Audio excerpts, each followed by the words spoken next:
कहीं कोई खबर नहीं, सब ठंडा। इससे तो अच्छा है अखबार वाले कोरा कागज निकालते, छपाई का खर्चा तो बच जाता। क्यों? इश्तिहारों में भी कुछ नहीं?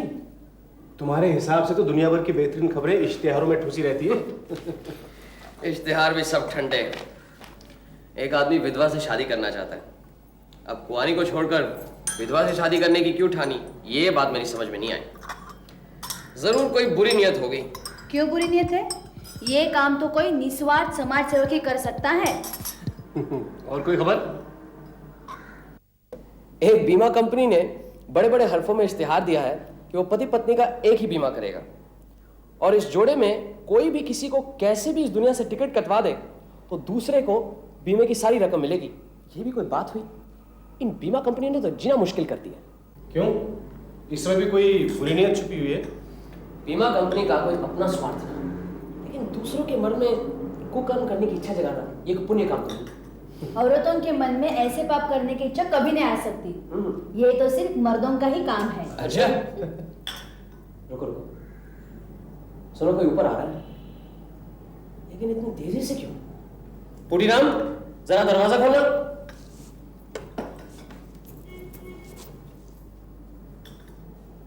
अरे क्या होशियारी दिखा रहा है, खोल। हबुल है। बैठो बैठो, मेरे पड़ोसी का ही लड़का है हबुल। क्या बात है हबुल? अंकित भैया, रेखा मर गई। हबुल, हबुल चुप हो जाओ, शांत हो जाओ। इधर बैठो, बैठो यहाँ, बैठो।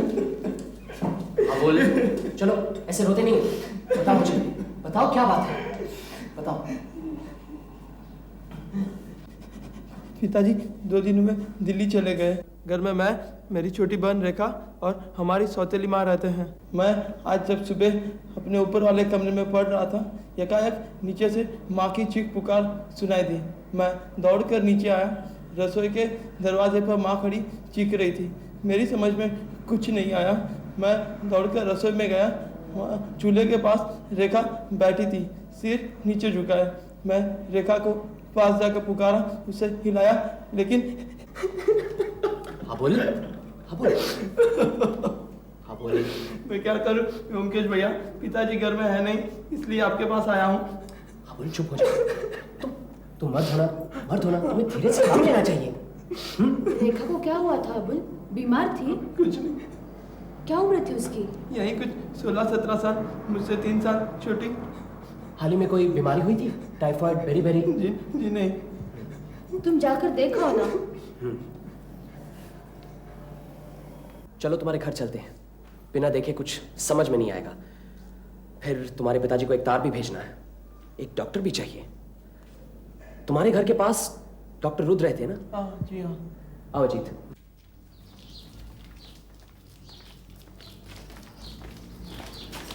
माँ,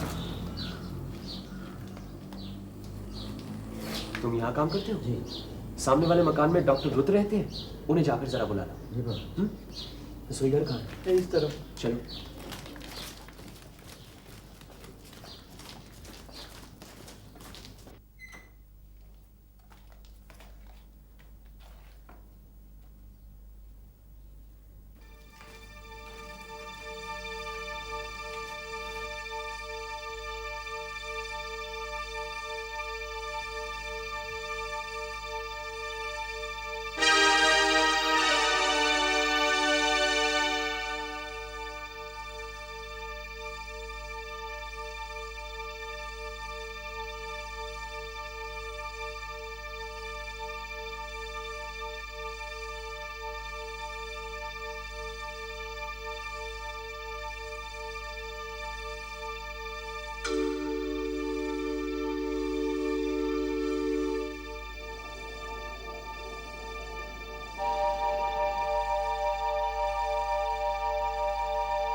DS लाइट जलाकर चूल्हा जलाते वक्त यकायक मृत्यु हुई है।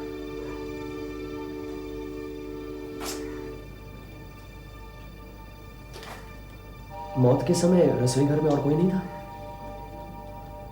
देखो, लगता है शायद डॉक्टर रुद्र आए। क्यों, क्या लगता है? क्या हुआ? मर गई? आप ही देख लीजिए। ये कौन है? पड़ोसी। देव कुमार बाबू की यही बेटी है? जी हाँ। इसका नाम रेखा है? जी। क्या हुआ था इसे? बिल्कुल ठीक थी, यकायक।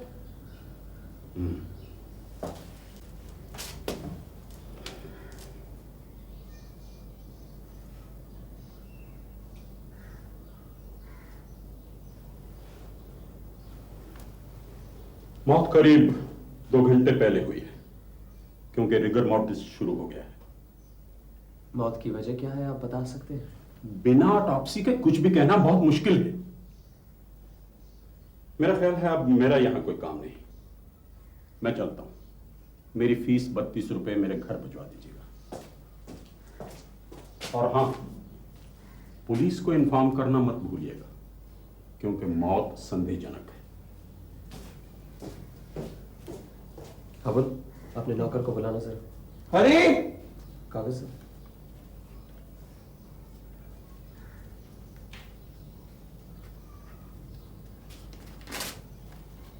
थाने में दरोगा बाबू है, ये उनको दे देना। अच्छा। अबुल, लाश जैसी है वैसे ही पड़ी रहने देना। पुलिस आएगी, क्या करना है वही करेगी। चलो रेखा का कमरा देखते हैं।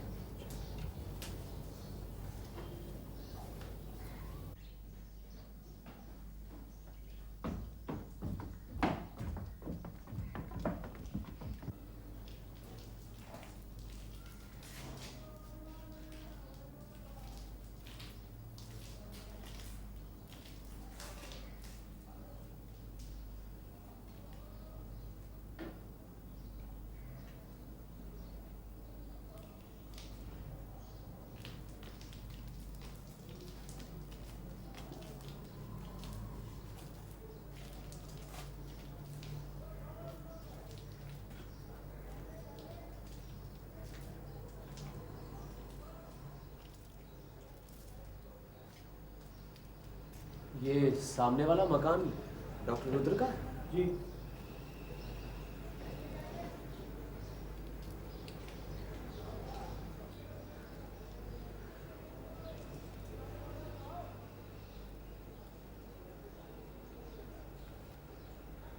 अबुल, ये चिट्ठी तुम्हारी बहन की लगती है, जरा पढ़कर देखना तो क्या लिखा है। नंतुदा, हमारी शादी की बातचीत टूट गई है। तुम्हारे पिताजी 10,000 दहेज मांग रहे हैं। पिताजी इतना रुपया नहीं दे सकते। मैं किसी और से शादी नहीं कर सकती, यह तुम्हें मालूम है। लेकिन इस घर में मैं और नहीं रह सकती। तुम्हारे पिता के डॉक्टर खाने में कई तरह के जहर होंगे। तुम मुझे कोई जहर ला कर दो न भी दोगे तो मैं किसी भी उपाय से मरूंगी। मैं और जीना नहीं चाहती। रेखा, मुझे मालूम था यही होगा। रेखा, आत्महत्या करें। ये नंतू कौन है? नंदू डॉक्टर रुद्र का लड़का है। रेखा के साथ उसकी शादी की बातचीत चल रही थी। उसके बाप ने 10,000 दहेज मांग कर रेखा की जिंदगी बर्बाद कर दी।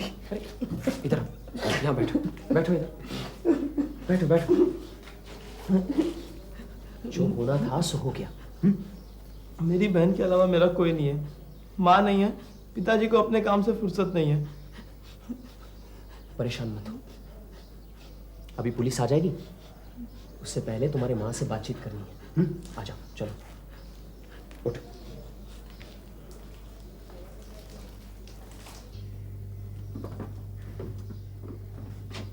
क्या बात हुई, आप कुछ बता सकती हैं? आज नौकरानी नहीं आई, इसलिए मैंने रेखा को चूल्हा लिपकर आग जलाने को कहा। घर के सारे काम मैं ही करती हूँ, कभी किसी से ढेला भर भी काम करने को नहीं कहा। और जब तक शरीर में ताकत है मैं करती भी रहूँगी। लेकिन 100 काम है, अकेली जान करे भी तो कैसे। इसलिए मैंने रेखा को चूल्हा जलाने को भेजकर अपने कमरे की सफाई में लग गई। नीचे रसोई में क्या हो रहा है मैंने कुछ नहीं देखा। नहा धोकर कपड़े बदल पूजा करने के बाद जब मैं रसोई में पहुंची तो देखा रेखा मरी पड़ी है। मैं तो इस घर के किसी 7-5 में नहीं रहती हूँ, लेकिन वो तो मेरे भाग्य ही फूटे हैं कि सारे झमेले मुझे ही झेलने पड़ते हैं। अब ये जो हुआ है मुझे मालूम है, सब लोग इसके लिए मुझे ही दोषी ठहराएंगे। वो यहाँ नहीं है, वो यहाँ आकर क्या तूफान खड़ा करेंगे मैं सोच भी नहीं सकती। मैं तो वैसे भी उन्हें फूटी आंखों नहीं भाती हूँ। मेरे मरने के बाद ही उन्हें शांति मिलेगी, मुझे मालूम है। आज सुबह आपकी रेखा से कुछ कड़वी बातें हुई थी? कड़वी बातें कहूँ? ऐसे घर की नहीं हूँ मैं। वो तो मेरे नसीब ही फूटे हैं कि जब से इस घर में आई सौत के लड़के लड़की के साथ गुजर कर रही हूँ। कभी कोई कह के तो देखे कि मैंने जुबान से कभी कोई कड़वी बात कही हो। आज सुबह जब मैंने रेखा को चूल्हा जलाने के लिए भेजा तो उसने रसोई से वापस आकर कहा माचिस नहीं मिल रही है, और सीधे ठाकुर जी के पास जाकर पूजा की माचिस उठा ली। तब मैंने कहा इतनी बड़ी हो गई, अक्ल भी नहीं है, बासी कपड़ों में चली आई और सीधे ठाकुर जी को भी छू लिया। अरे माचिस की जरूरत थी तो दुकान से मंगवा लिया होता। बस इतना ही तो कहा था, कसम से कहती हूँ।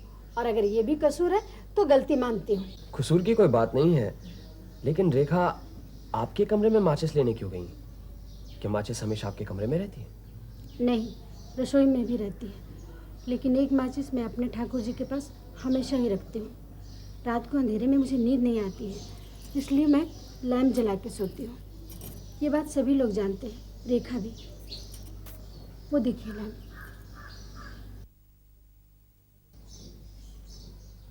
मतलब उसी वक्त आपने रेखा को आखिरी बार जिंदा देखा था, उसके बाद नहीं? नहीं, और देखूंगी कब? घर की सफाई के बाद तो मैं नहाने चली गई थी। धन्यवाद। अगर जरूरत हुई तो बाद में पूछताछ करूंगा।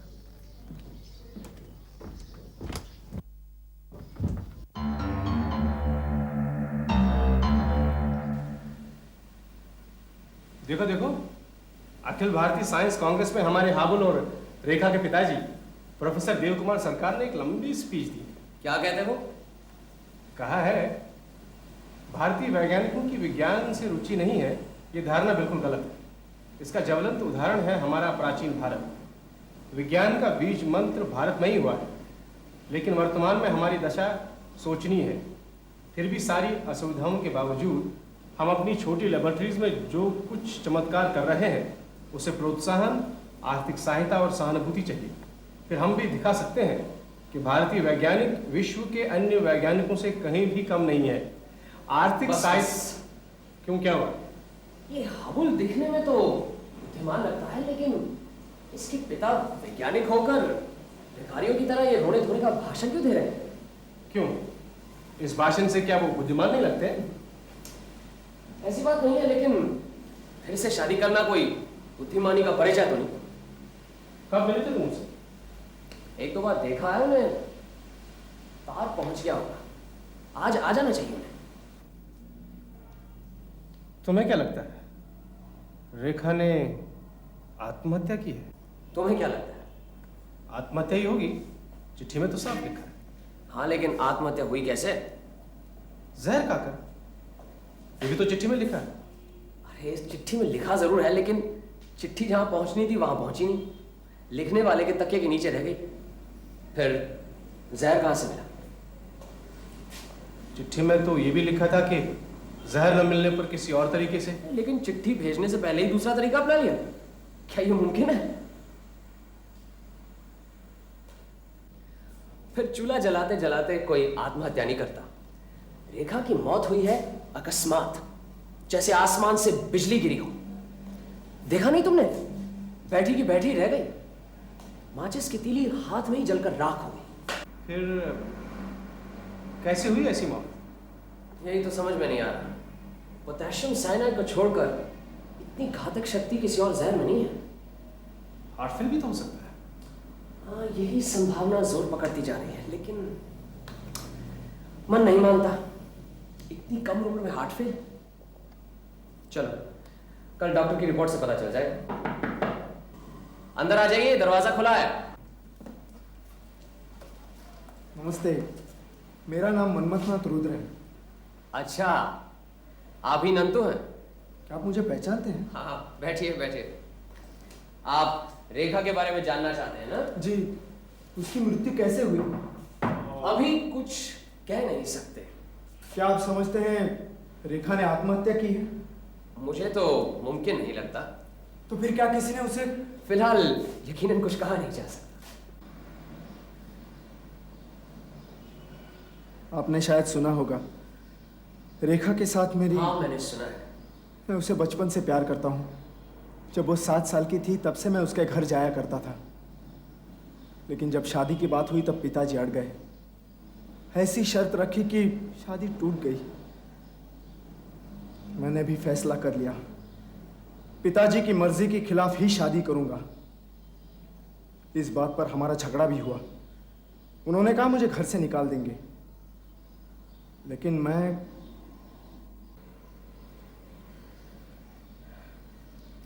पिताजी से आपका झगड़ा कब हुआ? परसों दोपहर को। पर मैंने साफ कह दिया कि रेखा के अलावा मैं किसी और से शादी नहीं करूंगा। आपके पिताजी इस शादी के खिलाफ क्यों थे? वो चाहते थे मेरी बड़े खानदान में शादी हो, जहां से उन्हें काफी रुपया मिले। लेकिन ऐसा क्यों हुआ बमकेश बाबू? रेखा को मारकर किसी को क्या फायदा?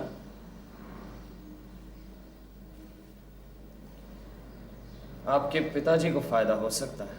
पिताजी? नहीं नहीं, ये आप क्या कह रहे हैं?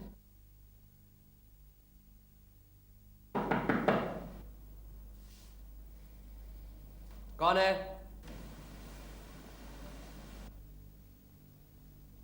नमस्कार प्रोफेसर देव कुमार, तार मिल गया आपको?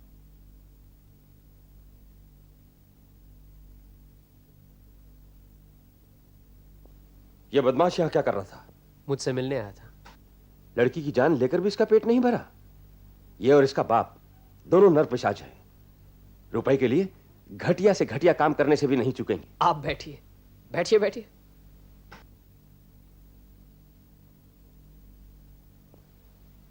हाबुल ने आपके बारे में सब बताया मुझे। आपने जो हमारी मदद की उसके लिए बहुत बहुत धन्यवाद। क्या कह रहे हैं आप? अगर मदद की भी तो पड़ोसी के नाते यह हमारा कर्तव्य है। फिर भी आप इतने व्यस्त आदमी हैं। अच्छा, क्या हुआ था रेखा को? कुछ समझ में आया? घर पर कोई ठीक से बता नहीं पा रहा। कुछ कह नहीं सकते प्रोफेसर, देखते हैं डॉक्टर की रिपोर्ट में क्या निकलता है। अगर मेरे पास रुपया होता तो इस केस की छानबीन का भार मैं आपको सौंपता, लेकिन क्या करूं, मेरे पास इतना रुपया है ही नहीं। ये आप क्या कह रहे हैं? आप तो। नहीं व्योमकेश बाबू, बिना फीस दिए मैं किसी की मदद लेना नहीं चाहता। पुलिस पहले ही तहकीकात कर रही है, जो भी करना होगा वही करेगी। और फिर तहकीकात से क्या होगा? मेरी बेटी तो मुझे वापस नहीं मिलेगी। धन्यवाद व्योमकेश बाबू, मैं चलता हूं।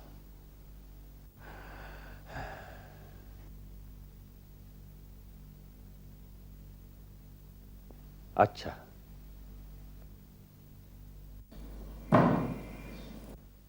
चलो, एक शंका का समाधान तो हुआ। मेरा ख्याल था प्रोफेसर अपनी पहली पत्नी के बच्चों से प्यार नहीं करते, लेकिन कम से कम अपनी बेटी से तो बहुत प्यार करते हैं। अरे, ये सिगार यहीं भूल गए? भुलक्कड़ मिजाज के है बेचारे। डॉक्टर रुद्र पर बहुत बिगड़े हुए थे। कल इंस्पेक्टर बीरेन से मिलना है। आइए ब्योमकेश बाबू, मैं आपका इंतजार कर रहा था। डॉक्टर की रिपोर्ट आ गई है। बार बार मुआयना करके भी मौत की वजह का मालूम नहीं चल सका। शरीर में कहीं कोई चोट का निशान भी नहीं है, पेट में जहर भी नहीं मिला, हार्ट भी नॉर्मल और हेल्दी है।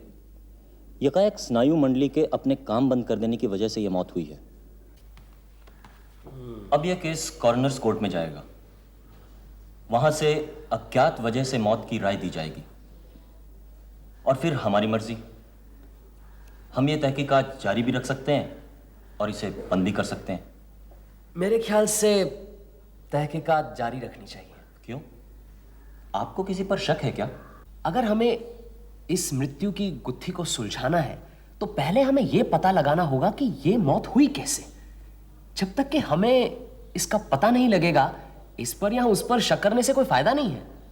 लेकिन डॉक्टर की रिपोर्ट से जब कुछ पता ही नहीं लगता तो डॉक्टर ने तो सिर्फ रेखा की लाश का मुआयना किया है, लेकिन लाश के अलावा हम और भी बहुत कुछ जान सकते हैं। और अगर डॉक्टर को किसी चीज के बारे में पता नहीं लगता, वो हम भी नहीं जान पाएंगे। ऐसी तो कोई बात नहीं। ये बात तो है। कल प्रोफेसर देवकुमार आए थे मेरे पास। उन्होंने मुझे इस केस से छुट्टी दे दी है। मतलब ये कि बिना फीस दिए वो किसी की मदद नहीं लेना चाहते, और फीस देने लायक उनके पास पैसे हैं नहीं। क्यों नहीं है?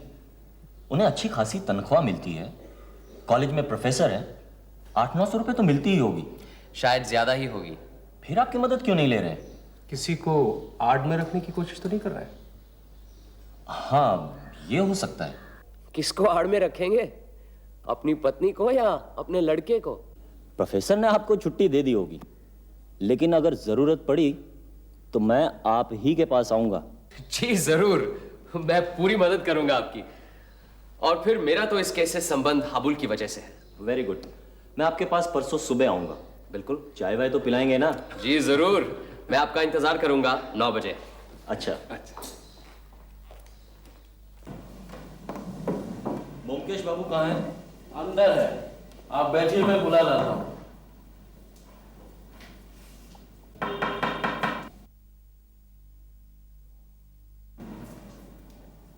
कौन? बोलो कुटीराम, मैं राहुल हूँ।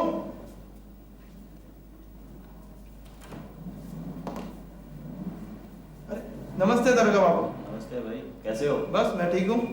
आइए आइए इंस्पेक्टर बिरेन। अरे पुटीराम, चाय भिजवा दो, और सुनो, साथ में कुछ खाने पीने के लिए भी भेज दो। हाँ बोल, घर पे सब ठीक ठाक तो है ना? सब ठीक है। पिताजी आज पटना जा रहे हैं। अच्छा। वहाँ यूनिवर्सिटी में लेक्चर देना है। अरे रुको तो सही, बैठो ना। नहीं ब्योमकेश बाबू, मैं तो बस यही बताने आया था। पिताजी से कुछ कहना है? नहीं कुछ नहीं, जाने दो उन्हें। काम में लगे रहेंगे तो जरा जी बहल जाएगा। उन पर क्या गुजर रही है मैं समझ सकता। चाय तो पीते जाओ। बस, नमस्ते। अच्छा। और बताइए इंस्पेक्टर, डॉक्टर रुद्र से मिले? हाँ मिला। पूरा माया का लोभी और निष्ठुर डॉक्टर है। सुना है पैसों की वजह से उसके 2-3 मरीज बिना इलाज के ही मर गए। रेखा के साथ उसके लड़के की शादी की बात थी। शादी तोड़ने के इरादे से उसने 10,000 रुपये मांगे। उसे मालूम था कि प्रोफेसर इतनी बड़ी रकम तो जुटा नहीं पाएगा, और शादी टूट गई। रेखा की मौत के बाद वो लड़का अपने बाप से लड़कर घर छोड़कर चला गया। वो अब भी यही समझता है कि रेखा की मौत की वजह उसका बाप ही है। लेकिन मेरे ख्याल से इस मामले में डॉक्टर रुद्र पर कोई आरोप नहीं लगाया जा सकता। शायद आपका कहना ठीक ही है। लीजिए, चाय आ गई। अरे अजीत, तुम सरकारी डॉक्टर से मिले थे ना? जरा इंस्पेक्टर बिरेन को बताना क्या कहते हैं वो। डॉक्टर अपनी रिपोर्ट के बाहर कुछ नहीं कहना चाहते, लेकिन उन्होंने एक बात कही। उनका कहना है कि किसी भी अनजाने जहर का धुआं नाक के अंदर जाने से मृत्यु हो सकती है, जिसका पता पोस्टमार्टम की रिपोर्ट से नहीं चल रहा। ये भी डॉक्टर की एक थ्योरी है। उनका कहना है कि वो गलत भी हो सकते हैं। प्रोफेसर देवकुमार से मिले? आज जा रहे हैं? हाँ मिला। उनकी आर्थिक हालत वाकई अच्छी नहीं है। लगता है दुनियादारी के मामले में बिल्कुल नावाकिफ हैं। अब लड़की की शादी के लिए 7-8 हज़ार रुपये खर्च करना भी उनके लिए एक बहुत बड़ी समस्या बन गई थी। कॉलेज के प्रोविडेंट फंड से उन्होंने उधार की अर्जी भी दी थी। खैर वो शादी ही टूट गई। कॉलेज से उन्हें काट कूट कर कुल 880 रुपये मिलते हैं। लेकिन सुनकर ये ताज्जुब होगा कि उस 880 रुपये में से एक मोटा हिस्सा बीमा कंपनी को भेज जाता है। 50,000 का बीमा करवाया है। 50,000 का बीमा? कब किया? 1 साल से ऊपर हो गया। जॉइंट पॉलिसी है, अपनी और अपनी पत्नी के नाम। दूसरी पत्नी है, अगर वो गुजर जाए तो उनकी विधवा पत्नी को कोई तकलीफ ना हो, शायद इसीलिए। क्या सोच रहे हैं? आप उनकी पत्नी से मिले? बस यही बाकी है। इस हाबुल के बारे में पता करवाया। बड़ा अजीब सा लड़का है, कॉलेज नहीं जाता, बस यूं ही घूमता फिरता रहता है, और अभी मुझे यहां से देखकर भाग गया। आप हाबुल की तरफ से बेफिक्र रहिए, यहां से तो सीधा थाने ही जाएंगे ना। ठीक है, मैं जरूरत पड़ी तो वहां आ जाऊंगा, नहीं तो टेलीफोन कर दूंगा। मुझे जरा बाहर जाना है।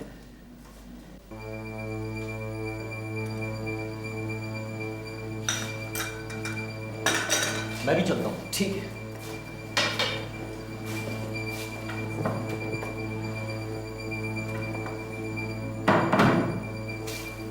तुम्हें हो क्या?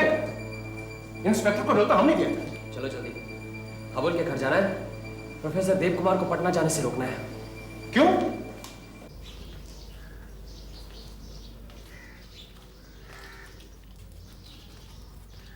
प्रोफेसर देव कुमार? प्रोफेसर देव कुमार है? क्या हुआ? हाबुल क्या हुआ हाबुल को? किधर है वो? ऊपर अपने कमरे में। चलो।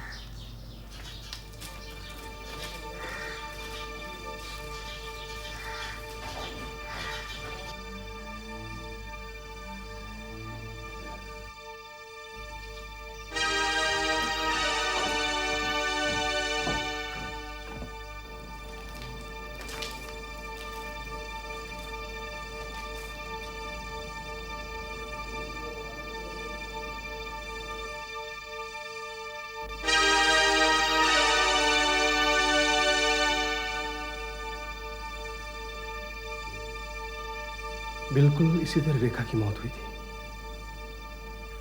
उफ, किस्मत की मार देखो, बुरा करने वाले का यही हाल होता है। क्या हुआ? तुम फौरन जाओ, इंस्पेक्टर बीरेन को ले आओ। मेरी तरफ से कहना कि प्रोफेसर देव कुमार के नाम गिरफ्तारी का वारंट भी ले आए जल्दी। लेकिन तुम जाओ तो सही, मैं बाद में समझा दूंगा। साथ में ये भी कहना कि हाबुल अपनी बहन रेखा की तरह मर गया। जाओ जल्दी जाओ।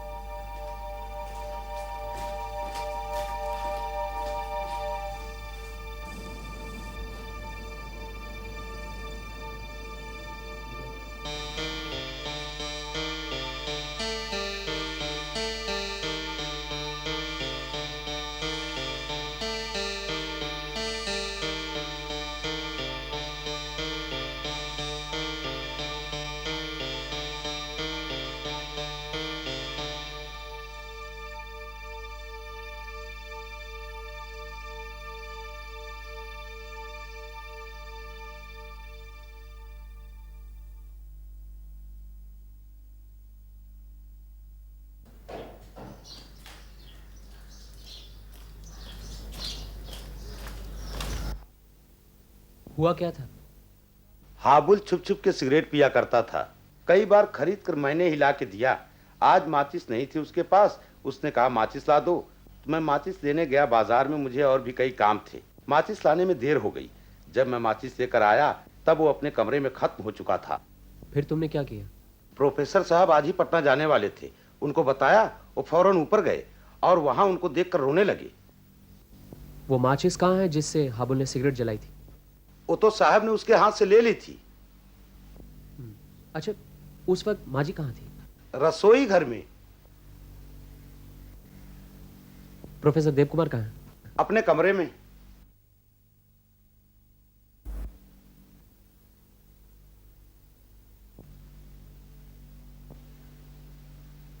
क्या हुआ? वारंट लाए? जी हाँ।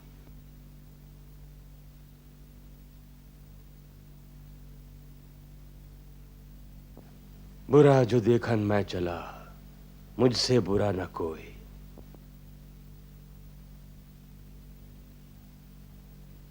प्रोफेसर देव कुमार, आपके नाम वारंट है। आप आ गए, अच्छा ही किया। मैं खुद ही थाने जा रहा था। लीजिए, पहनाइए हथकड़ी। उसकी कोई जरूरत नहीं, हम तो सिर्फ आपको बताने आए हैं।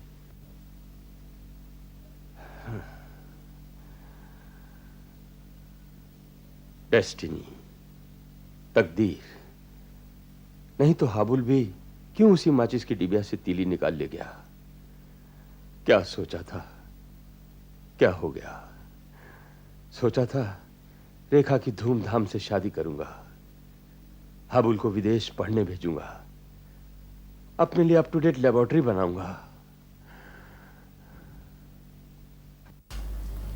देव कुमार बाबू, मुझे आपकी माचिस चाहिए। डरिएगा नहीं, मैं आत्महत्या नहीं करूंगा। अपने लड़के को मारा, लड़की को मारा, अब मैं खूनी आसामी की तरह फांसी के तख्ते पर लटकना चाहता हूं। माचिस की डिबिया मुझे दीजिए। इसमें केवल 5 तीलियां हैं, लेकिन सावधान, एक एक तीली मृत्युवान जैसी है, जलते ही फौरन मौत, जैसे मेरे दोनों बच्चों की हो गई।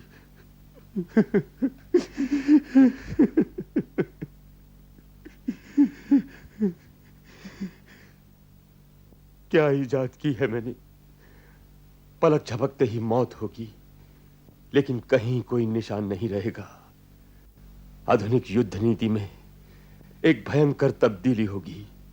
यह विष नहीं है, एक महामारी है, लेकिन बुरा जो देखन मैं चला। प्रोफेसर देव कुमार, मेरे ख्याल से अब चलना चाहिए।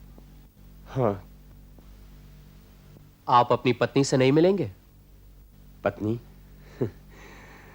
मेरी फांसी के बाद बीमे का सारा पैसा उसी को तो मिलेगा। किस्मत का खेल देखिए।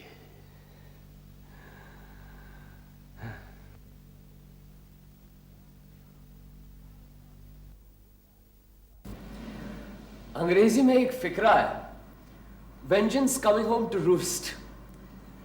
प्रोफेसर देवकुमार के साथ भी कुछ ऐसा ही हुआ। भाग्य की विडंबना देखो, अपनी पत्नी को मारना चाहते थे, 2 बार उन्होंने अपना अचूक अग्निबाण छोड़ा, और दोनों बार ही अग्निबाण लगा उनके प्यारे पुत्र और पुत्री को। लेकिन ये अग्निबाण उनके हाथ लगा कैसे? साइंटिस्ट तो थे ही। एक्सपेरिमेंट करते करते एक नया आविष्कार कर लिया, एक ऐसा आविष्कार जिसकी जरूरत रोजमर्रा की जिंदगी में नहीं थी, लेकिन जिसका एक भी अंश अगर दुनिया में किसी भी बड़ी ताकत को, जापान, अमेरिका, जर्मनी, अगर उन्हें पता लग जाता तो वो फौरन अपने कारखानों में ये जानलेवा जहर बनाना शुरू करते थे। इसीलिए प्रोफेसर देव कुमार ने इस आविष्कार की चर्चा किससे की नहीं। ये चाहते थे कि खुद इस पर और एक्सपेरिमेंट हो, और इस तरह के एक्सपेरिमेंट गोपनीय ढंग से करने के लिए अपनी खुद की एक लेबोरेटरी होनी चाहिए ना, लेकिन इसके लिए रुपया भी तो चाहिए। जो लोग मानसिक मेहनत करते हैं उन्हें सांसारिक जीवन में शांति चाहिए, लेकिन छुआछूत, पूजा पाठ मानने वाली और हमेशा कचकच करने वाली दूसरी पत्नी ने प्रोफेसर देव कुमार का जीना मुश्किल कर दिया था।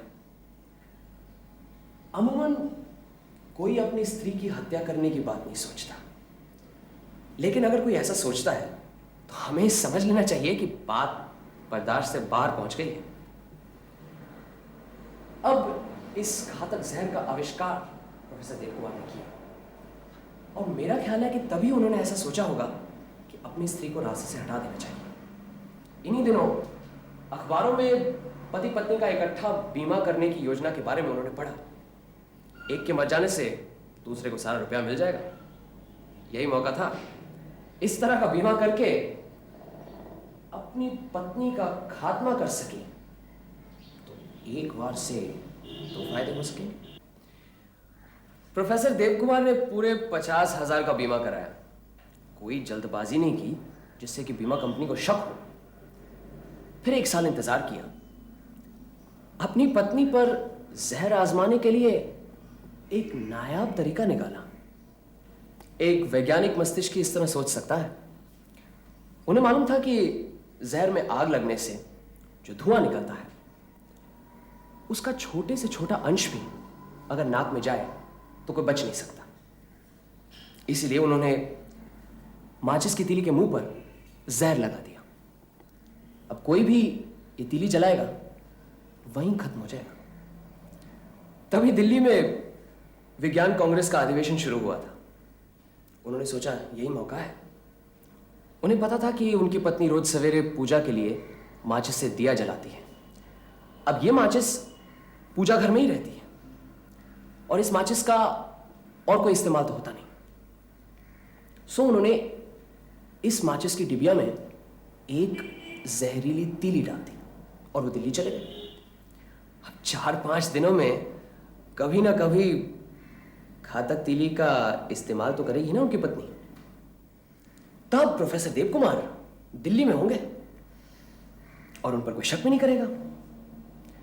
सब ठीक ही था, लेकिन किस्मत में कुछ और ही लिखा था।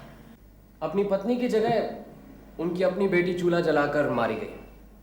प्रोफेसर देव कुमार दिल्ली से वापस आए। अब लड़की की अचानक मौत से अपनी पत्नी पर उनका गुस्सा दुगना हो गया। उन्होंने ठान ली कि अगर लड़की गुजरी गई है तो उनकी पत्नी को जिंदा रहने का कोई हक नहीं। फिर उन्होंने पटना जाने का प्रोग्राम बनाया। इस बार उन्होंने सारी की सारी जहरीली तीलियां उसी माचिस की डिबिया में डाल दी, लेकिन वो पटना नहीं जा सके। हाबुल को सिगरेट पीने का शौक था। वो अक्सर अपने कमरे में बैठा चोरी छुपे सिगरेट पिया करता था। इस बार घर में माचिस नहीं थी। उसने नौकर से कहा बाजार से ले आ। नौकर को आने में देर हो गई और उसने बगल में अपनी मां के कमरे से वही माचिस से दियसलाई जलाई। हाँ, अच्छा ये बताओ, प्रोफेसर देव कुमार ही अपराधी हैं, ये तुम्हें कब पता चला? जब मैंने सुना कि उन्होंने 50,000 का जॉइंट बीमा कराया है। उससे पहले रेखा के पोस्टमार्टम से पता चल चुका था कि मौत जहर से नहीं हुई है।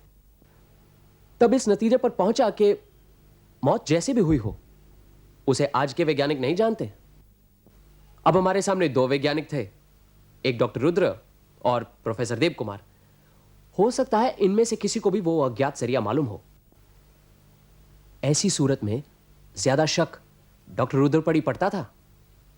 भाई डॉक्टर है, जहर से उनका वास्ता पड़ता है। और प्रोफेसर देव कुमार अगर आविष्कार करता होते तो अपनी लड़की पर यह जहर क्यों आजमाते?